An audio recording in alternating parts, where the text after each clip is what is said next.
fantasy short stories. Wild Pistols by Carla Ra.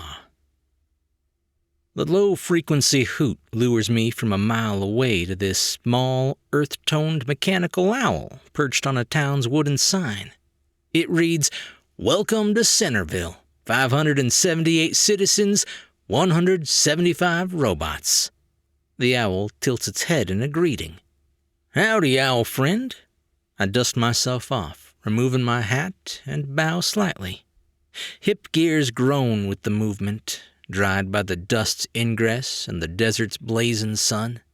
With this many metallic residents, there is likely a place where I can lubricate, and maybe a place to call home. The owl hoots. "No," I answer. "I'm not a citizen." A second hoot, more inquisitive. I explain, "I'm not a messenger either.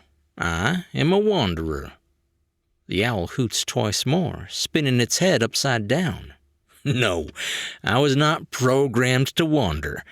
I do it because I want to." No hoots this time.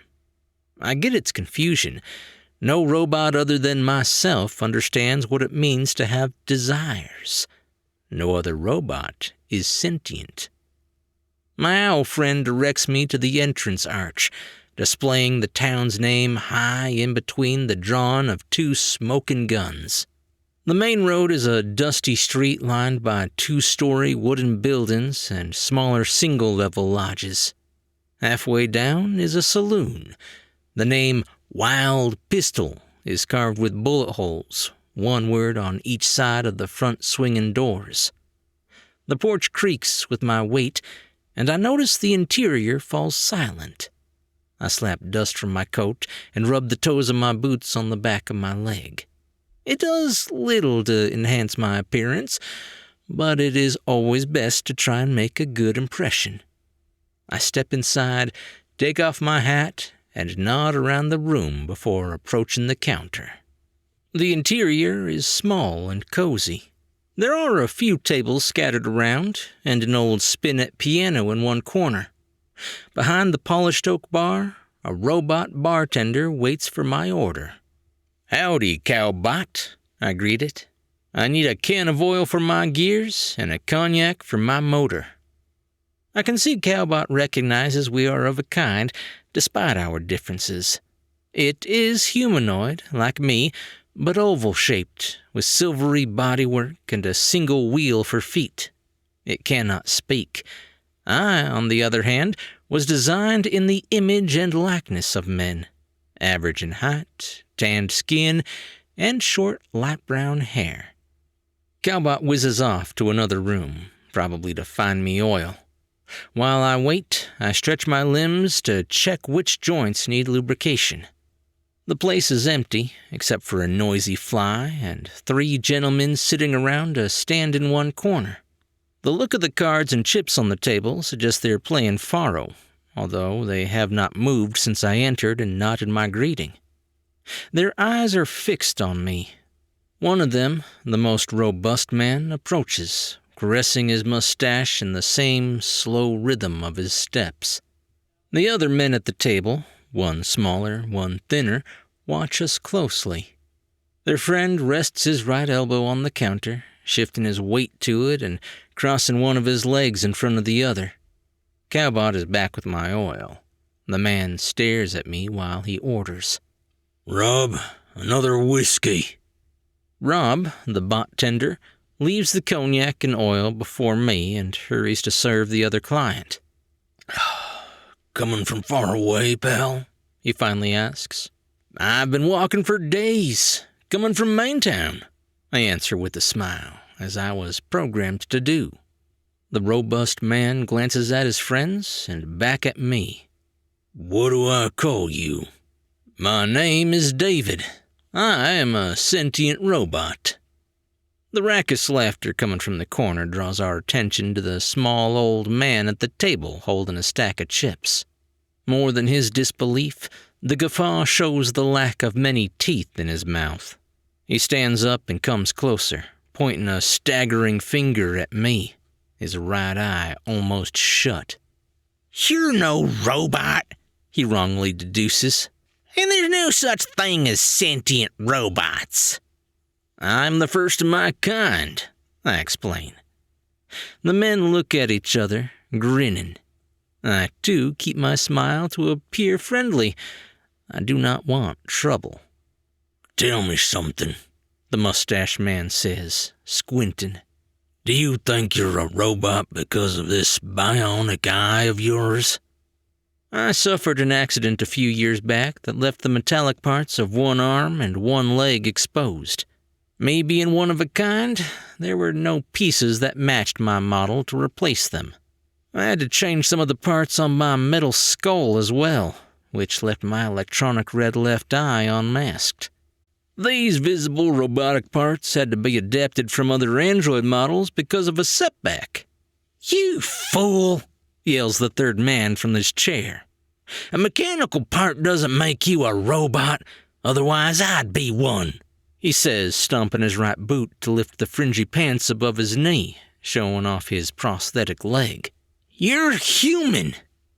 Their misguided impression is understandable. I am a unique specimen after all. One achievement considered to be impossible until my creation. The thin fellow with the mechanical leg knocks twice on the table. You know what? I heard about you in Dr. Geronimo's mechanical shop last time I went there for a checkup. He caresses the exposed cold steel. You're that poor soul who suffered that horrible train accident in Southville City. You had brain surgery and woke up thinking you're a robot. The three men burst into laughter, making the bulky man spill his beverage all over the place. Rob wheels around him frantically, mopping the floor. I pity him. He is a good exemplar of our family. Poor soul, laments the toothless old man, now standing beside his bulky friend. They did a terrible job with your head. He taps his finger on the side of his right temple. I drop the smile to explain to my new friends my situation. I was created by mechatronic Dr. Deersil Arantis in his mechanic shop in Leicester. His creation, me, an android with a conscience, was overly criticized and he was accused of ethical breach. Dr. Arantis is the only human who ever understood me. I miss his companionship, but I had to flee from his side to spare him from unfair accusations. Now I wander aimlessly. I do not search for meaning, because my existence is enough. Being the first of a kind justifies my being. The loneliness, however, is bitter. I seek to settle into a community to enjoy life among humans. I proceed. Dr. Arantis invented the story about the train wreck to save his career, since I, a robot, cannot lie to humans. With a skeptical glance at his friends, the old man grabs his belt with both hands, showing off the large buckle with the image of a rooster engraved. Holy cow, he says. The gentleman really believes his story. It is the truth, for I cannot lie. Why don't you prove it to us, then? Suggests the heavy man, holding his glass high with a grin on his face that crooks his mustache. How about a duel? If you're a robot, you won't hurt yourself, right? He teases, laying the left hand on the holster attached to his waist. His friends cheer the idea, but I stand by. A duel would be too dangerous for them. Humans cannot match my superior strength, vision, and reflexes. I cannot bet on his safety. I am programmed not to hurt human beings. Rob looks at me curiously. The others are still chuckling, sipping their drinks. You can shoot me, I suggest. That would have the same effect. Mustache Man chokes and spits his drink back into the glass. Do you want to send me to jail? He shrieks. If I killed you, I'd get arrested, dumb bastard. I assure you I will not get killed. The silence that ensues highlights the dust sparkling in the few beams of natural light piercing the room. The fly buzzes around. Rob sweeps the floor while waiting for new orders. "Why don't we do it like this?" the man at the table suggests, leaning forward to hide his steel limb. "You accept the duel." His friends cheer for this idea, but the man raises his hand, asking for silence. "I told you—" Yeah, hear me out," he interrupts me. "Since you're a robot," he pauses and clears his throat before continuing, "you'll have to miss the shot. After all, robots can't harm people, as the friend already reminded us." The trio looks at each other, and the toothless man comments, "Besides, you won't have to worry about losing your life. Even if you're not a robot, you could easily hit this target here." He points to the bulky man. "He's drunk as a skunk." He lets out a loud, gaudy laugh. "Hey," roars the friend, "I'd never lose to him." The vigorous objection makes his mustache jump off his face, together with a few droplets of spit. The man at the table stands up and again holds his hands up high. His friends quiet down. "What do you say?" 3 pairs of wide-open eyes stare at me. His suggestion makes sense. It is indeed harmless. 1 single shot would not damage me, and if I miss on purpose, the human will not get hurt. I think this way I can prove to my new friends I am, in fact, a robot, and gain their trust. They might welcome me into the town once they see I'm authentic. It would be nice to call Centerville home. "All right," I agree. "We can do it. I will not hurt you." "I can't promise the same," jokes the mustache man with a large smile, raising his glass above his head. The deal is sealed with a united cheer of "Bravo!" and another round of drinks. "Rob, make a contract for the duel," my opponent orders. Too long since my last duel. Be aware, pal, I'm the fastest gun in town," he says, slapping my left shoulder. A drop of oil in my arm, and I am ready to go. The sunset paints the street gold. The toothless man yells a duel is about to take place, and the scarce people outside run to hide. The other friend and Rob watch us through the crack in the saloon's door. We assume our position. 3 steps and shoot," instructs the duelist. I nod. The toothless man begins to count. 1! I hear ravens cawing in the distance. I must not hit one of them. Now that the count has begun, I think that I should have thought this situation through. There is still the risk I will hurt an unaware bystander by mistake. 2! The wind whistles, blowing from the west. I must adjust my aim slightly to the left to compensate. The safest option is probably to shoot at the ground, between the opponent's feet. Then I will not hurt anyone. 3! 2 shots shatter the stillness, followed by birds flapping wings. I stare into my opponent's eyes. He looks horrified. "Damn you, lunatic! Ugh! You shot my foot!" He screams in pain, hopping on his left leg. Oh no, I hit him. What did I do? I hurt a human. I feel my chest heat. How did this happen? The wind must have calmed down at the moment of fire. My circuits are overheating. I look down and see that his bullet hit my chest. A rusty-colored fluid gushes from the hole. Something is wrong. I think it hit one of my hydraulic actuators, causing oil to leak. My system is shutting down. The projectile must have damaged my CPU. One of the pistons in my chest probably got broken. There is a compulsive pulsation on the left side. I'm losing my sight.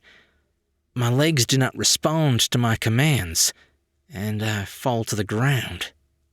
Both spectators and Rob lean over me. I see them blurred. They are saying something, but I cannot understand them.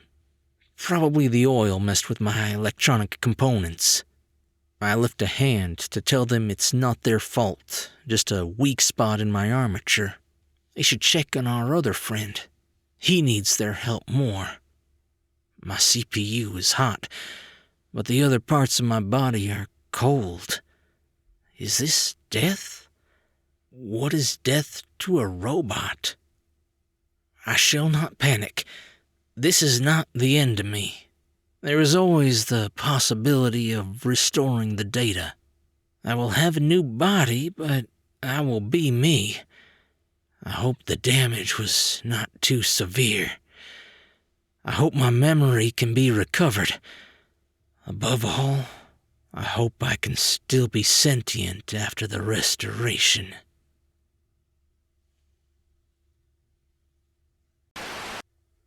Carla is a scientist by day and a sci-fi writer by night.